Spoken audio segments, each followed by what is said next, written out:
मामला रूस यूक्रेन युद्ध के बाद अंतर्राष्ट्रीय कूटनीति का है और याद आता है अमिताभ बच्चन का ये डायलॉग, हम जहाँ खड़े होते हैं लाइन वहीं से शुरू होती है।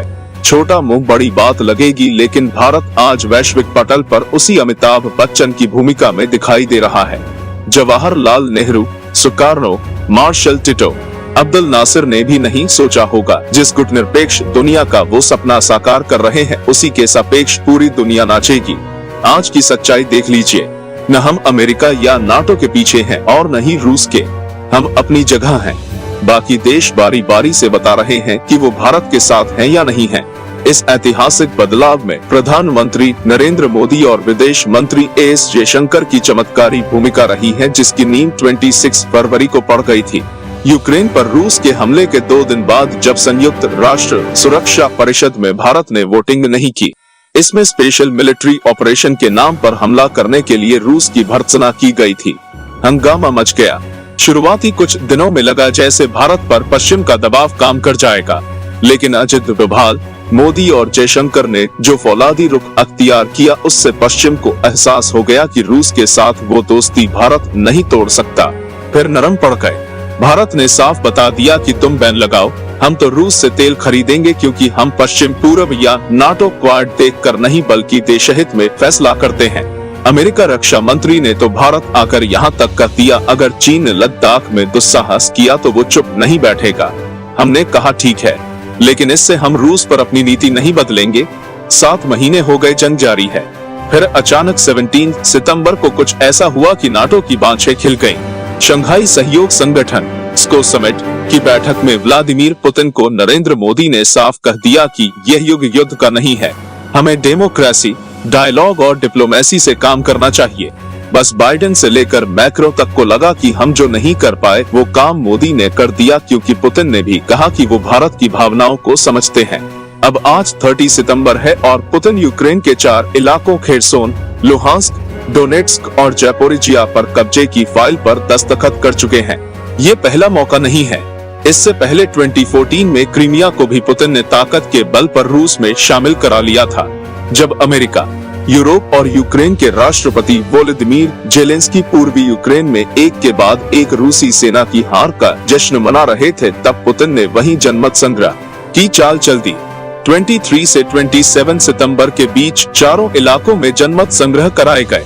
पश्चिमी देशों का कहना है कि पुतिन ने सारे अंतर्राष्ट्रीय कानूनों को धता बताकर ये शर्मनाक हरकत की है, जो बाइडेन से लेकर फ्रांसीसी राष्ट्रपति इमैनुअल मैक्रों और इंग्लैंड की पीएम बनी लिज ट्रस ने संयुक्त राष्ट्र महासभा में भीषण प्रलाप किया।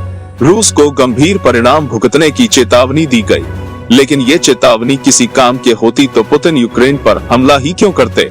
नाटो ने पहले तो रूस को उकसाया और उसकी सीमा तक मिसाइलें लगाने की तैयारी की।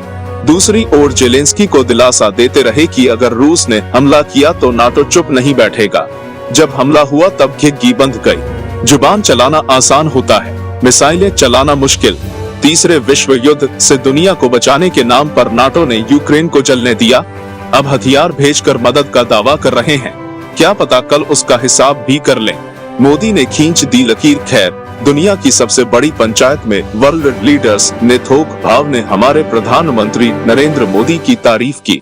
कैसे सार्वजनिक तौर पर मीडिया के सामने मोदी ने पुतिन से हार्ड टॉक कर एक लकीर खींच दी। सारे मुरीद हैं, लेकिन निसहाय हैं, तो उम्मीद की किरण मोदी से नजर आ रही है। इससे पहले अप्रैल मई के महीने से ही दिल्ली दुनिया के तमाम ताकतवर देशों के राष्ट्राध्यक्षों और कूटनीतिकों का अड्डा बन चुका है। यहाँ तक कि चीन के विदेश मंत्री भी भारत पहुँच गए। हो भी क्यों ना। 2 मार्च 2022 को यूएन महासभा में रूस के खिलाफ निंदा प्रस्ताव में भारत, पाकिस्तान और चीन ने हिस्सा नहीं लिया। किसने सोचा था कि किसी भी मसले पर ये तीनों देश एक साथ आ सकते हैं या दिखाई दे सकते हैं। हो सकता हो संयोग हो, लेकिन इसी 13 सितंबर को गोगरा हॉट स्प्रिंग के पेट्रोलिंग पॉइंट 15 पर चल रहा तनाव सैनिकों के पीछे आने से दूर हो चुका है। चीन ने 2 दिन पहले ही कहा है कि अब लद्दाख में शांति की तरफ लौट रहे हैं। खैर, अब दुनिया को लग रहा है कि मोदी थोड़ा और जोर लगा दे तो पुतिन को जंग खत्म करने के लिए मना सकते हैं। इतना तो ठीक है, लेकिन दुनिया की कोई ताकत भारत को मजबूर नहीं कर सकती। अगर हमने रूस का साथ दिया तो ये स्वतंत्र फैसला था और 25 अगस्त को पहली बार रूसी प्रस्ताव का विरोध किया तो वो भी स्वतंत्र फैसला था। इसको लेकर बाकी दुनिया कोई राय कायम न करे। 25 अगस्त का रूसी प्रस्ताव था कि जेलेंस्की को यूएन में ऑनलाइन भाषण देने से रोका जाए।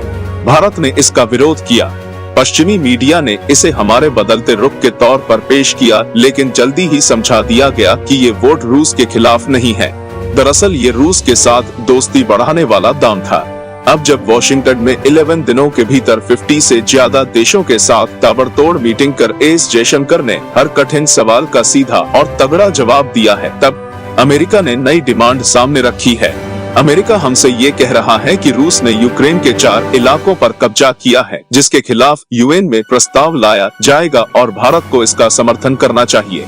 इससे पहले जयशंकर ने वॉशिंगटन में बताया कि कैसे दुनिया के कई देश भारत से बात करना चाहते हैं, क्योंकि उन्हें लगता है कि हम सभी ध्रुवों से संपर्क में हैं और उन पर असर डाल सकते हैं।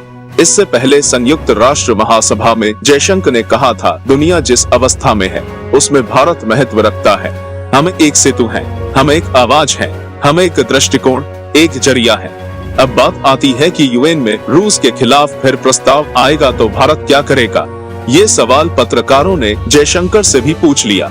उन्होंने कूटनीतिक कौशल का परिचय देते हुए कहा कि जब सुरक्षा परिषद में बात होगी तब देखा जाएगा।